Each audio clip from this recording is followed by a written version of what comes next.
Welcome back to episode 9 of the QPR series. It's a new season and I'm absolutely disappointed. We only get 33 million, which is nothing for a Premier League club and honestly limits what we can do.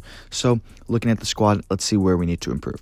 Right away, in terms of overall, left back is the weakest position. Nagy is getting very old and he is retiring at the end of the season, so I think I'm going to have to replace him as much as I like him. We can also replace Achapong and have him as a bench player, but he has such high potential. I think we'll keep him and give him another season just because we don't have enough money. And yeah, looking at our bench, it definitely needs some boosting. But look at this guy right here, Fowler. He was in our youth academy. I sent him out on loan, dead ball, all these play styles, and he's grown so much. He will definitely be playing a lot more. And yeah, all these bench players and these academy players, I'll either be loaning out or selling to try to raise funds or just take wages off our books, which is really good because we're going to need every penny we can get in order to make signings. So yeah, I'm definitely going to be selling a lot of these players or at least loaning some out.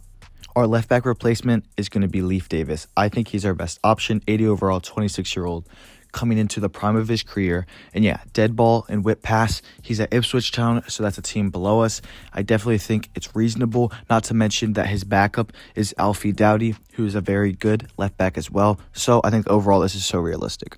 After negotiating every single penny out of this deal, for 22 million, we are going to get Leif Davis, which is such a good deal. And honestly, I think worth it. Just investing that money into a very good Premier League proven left back, as we saw with Ipswich Town. I'm surprised he hasn't gone to a better club in real life.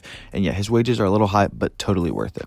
I'm super happy with the signing. You guys comment below and rate it out of 10 what you think.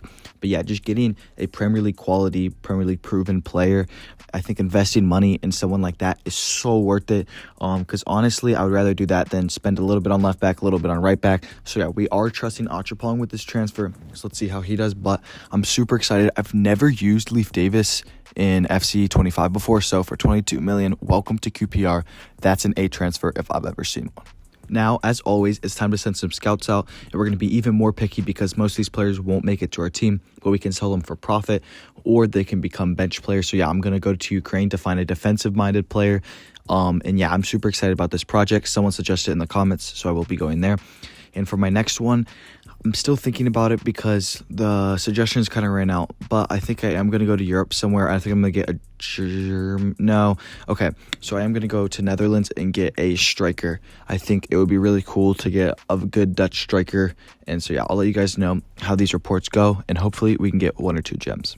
In order to raise some funds to bolster our squad even more, we've sold players like Todd Cantwell, our third string keeper. And then we have sold a couple youth academy players, and we've also sold Marlon, who's probably one of our bigger losses.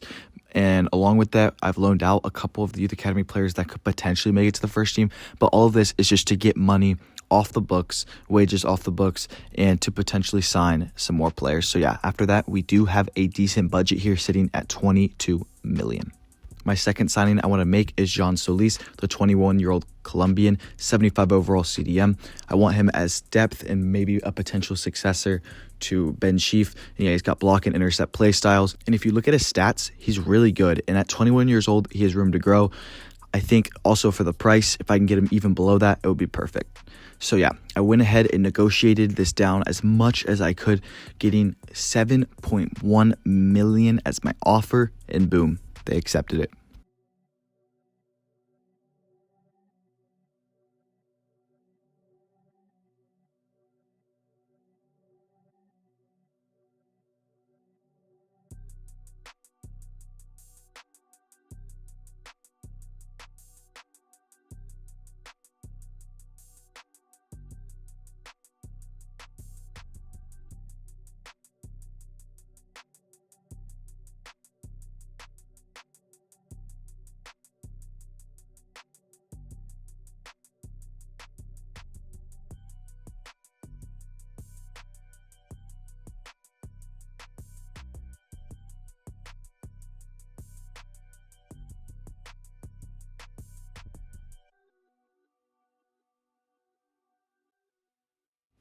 Our first game this year is yet again against Newcastle, so let's play this game. It'll be a good test to see how much better we are compared to last year, so let's get into it.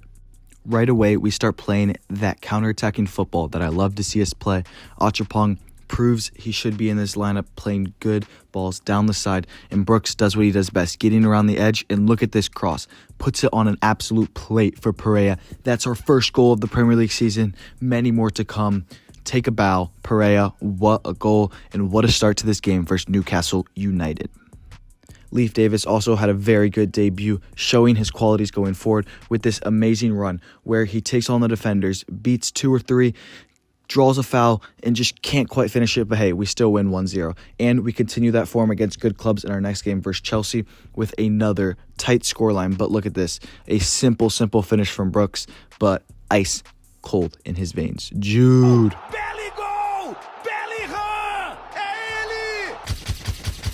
After this great start, our scouting report is back too, but the scouting report is not off to a great start. Like us and all these players honestly suck. No offense, of course. And honestly, it's the same for our Dutch players, except for this guy who I'll keep just to see if he develops a little bit more. But yeah, so far, nothing. And with these 3 signings I've already made, there's nothing else to do on deadline day. We just hope that the offers coming in for our players aren't from bigger clubs. So right away, we do get some offers, of course, because we have some young up-and-coming players like Achapong, but these are from clubs that really aren't that much higher up than us, so I don't think it's realistic, like Sheaf going to Crystal Palace. Unless there's a big club, like a top team in any of the leagues, I will not be selling these players.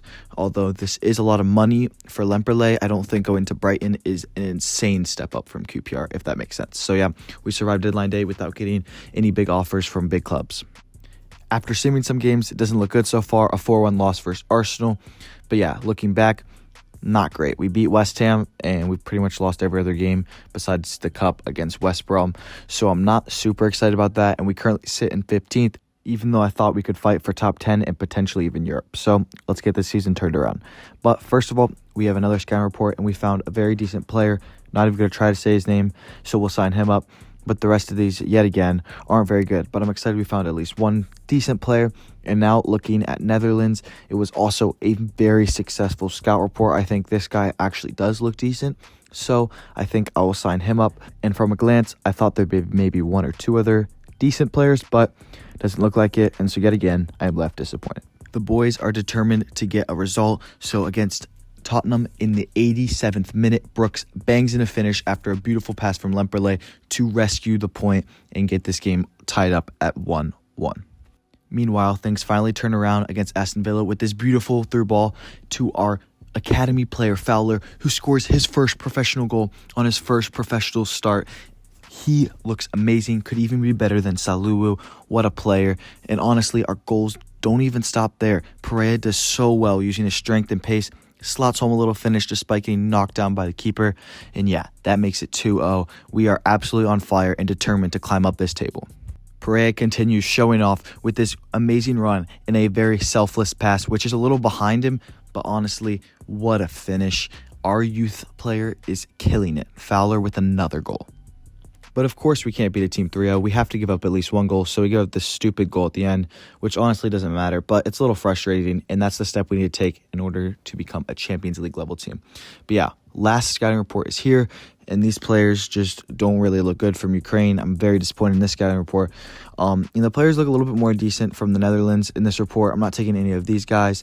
This guy does look half decent, so I'll sign him up. No for this guy. And then look at this guy, Decker, I think is how you say it, 800K. I'll definitely potentially be using him. But yeah, I'm going to send these scouts out again to different countries.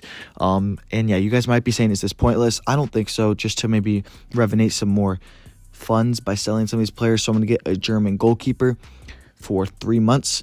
And then my next, I'm going to go to another country that I haven't been to yet in FC25. I'm going to be going to Africa, and then I'm going to be going to the smaller but very mighty country Ivory Coast, who has recently won the AFCON, and I think I'll be looking for a midfielder from there. So yeah, as I keep playing games, I'm trying to get results, but stuff like this happens where we go down to Crystal Palace, which is a team we need to be beating if we want to challenge for European football or even just get top 10.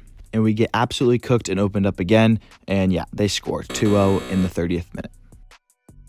However, the boys show that they got fight, with Gruda still playing these beautiful balls and Achapong showing why we didn't replace him, blazing forward and giving a decent cross. Brooks can't finish it, but Gruda on the rebound takes an extra touch and puts it home, giving us hope. It's 2-1 now. And in the dying minutes of the game, Lemperle has this beautiful play where he slips in Gruda, who finishes it home with a nice and tidy finish to rescue the game in the 89th minute and give us a point. These points are so huge, even if we should be beating teams like Crystal Palace. And we continue it with a win against Nottingham Forest, 1-0, with our captain banging in a finish to help carry the team. And yeah, you can tell Leif Davis is loving his life playing for QPR. Our scouting report for Ivory Coast is back. And yeah, I'm going to let a couple of these players sit here because they're kind of on the borderline. But I did find Yapo, I think is how you say it, almost valued at $1 million, which is very good. And then another good player, Sanago, but I ended up rejecting him. So I left Soro in here to sit. And then yeah, looking at Germany, none of these keepers look decent at all. I'm hoping just to find maybe one keeper to potentially be a backup, but nothing. So anyways, make sure to like, comment, and subscribe, and stay tuned for episode 10.